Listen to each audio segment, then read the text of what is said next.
বাংলাদেশ একটি ভূখণ্ড যার জন্ম হয়েছে ১৯৭১ সালে ধর্মভিত্তিক রাষ্ট্র ব্যবস্থার বিরোধিতায়। যে ভূখণ্ড স্বাধীন হয়েছিল বাঙালি জাতীয়তাবাদ আর ধর্মনিরপেক্ষতার জয়গানে।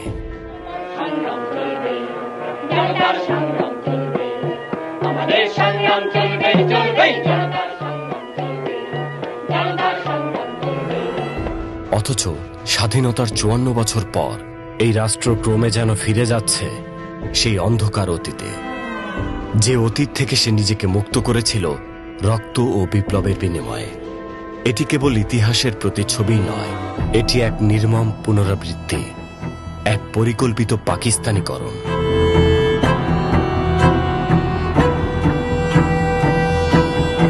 ১৯৭২ সালে রচিত হয়েছিল এক অসাধারণ সংবিধান, যেখানে ৪টি মূলনীতি ছিল জাতির আত্মপরিচয়ের ভিত্তি। ধর্মনিরপেক্ষতা ছিল এর অন্যতম স্তম্ভ। কিন্তু মাত্র কয়েক বছরের মধ্যে শুরু হয় ভাঙনের কাজ।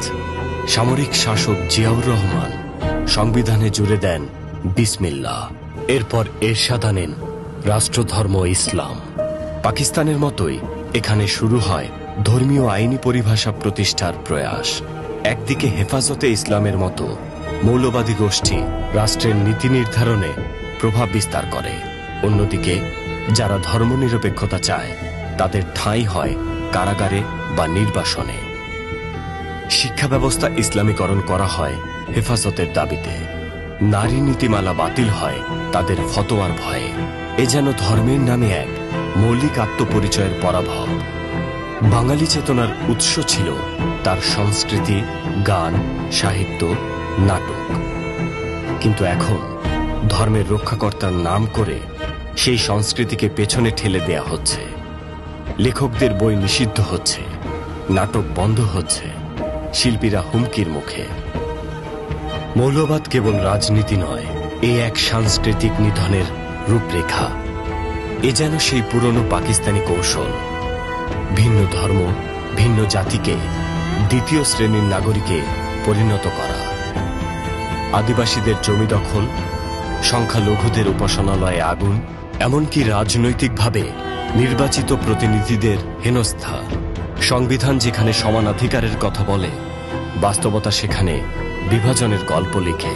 ধর্মভিত্তিক শিক্ষা ব্যবস্থার বিস্তৃতি এমন এক প্রজন্ম তৈরি করছে যারা গণতন্ত্র বা মানবাধিকারের চেয়ে বড় করে দেখছে ধর্মীয় কর্তৃত্ব ও স্বর্গলাভের প্রতিশ্রুতি। পাকিস্তান যে পথ ধরেছিল ১৯৫০-এর দশকে, বাংলাদেশ যেন সেই একই পথে হাঁটছে ২০২৫ সালে এসে। গত বছর ৫ই আগস্ট বাংলাদেশের শেখ হাসিনা সরকারের পতনের পর পাকিস্তানের সঙ্গে বাংলাদেশের সম্পর্ক উন্নয়নের দিকে একটি নতুন পথ দেখা যাচ্ছে, যা আগে তেমন ছিল না। বাংলাদেশ ও পাকিস্তানের মধ্যে সম্পর্ক উন্নয়নে বিভিন্ন পদক্ষেপ নেয়ার ঘোষণা দিয়েছে পাকিস্তান। দীর্ঘ ৫ দশক পর প্রথমবারের মতো সরকারি পর্যায়ে সরাসরি দ্বিপাক্ষিক বাণিজ্য পুনরায় শুরু করেছে বাংলাদেশ ও পাকিস্তান। পাকিস্তান ও বাংলাদেশ সেনাবাহিনীর উচ্চ পর্যায়ের বৈঠক অনুষ্ঠিত হয়েছে। পাকিস্তানের পররাষ্ট্রমন্ত্রী বাংলাদেশে সফর করেছেন। পাকিস্তানের সঙ্গে সরাসরি সামুদ্রিক সংযোগ চালুর উদ্যোগ নেওয়া হয়েছে। বাংলাদেশে এখন যা যা সহিংসতা হচ্ছে তার প্রভাব ও ধরন পাকিস্তানের আদলে। এখন প্রশ্ন হল, এই বাংলাদেশ সত্যিই কি পাকিস্তানের আদলে পুনর্গঠিত হচ্ছে, নাকি এখনো বেঁচে আছে মুক্তিযুদ্ধের চেতনার সেই অগ্নিশিখা, যা নতুন প্রজন্মকে পথ দেখাবে?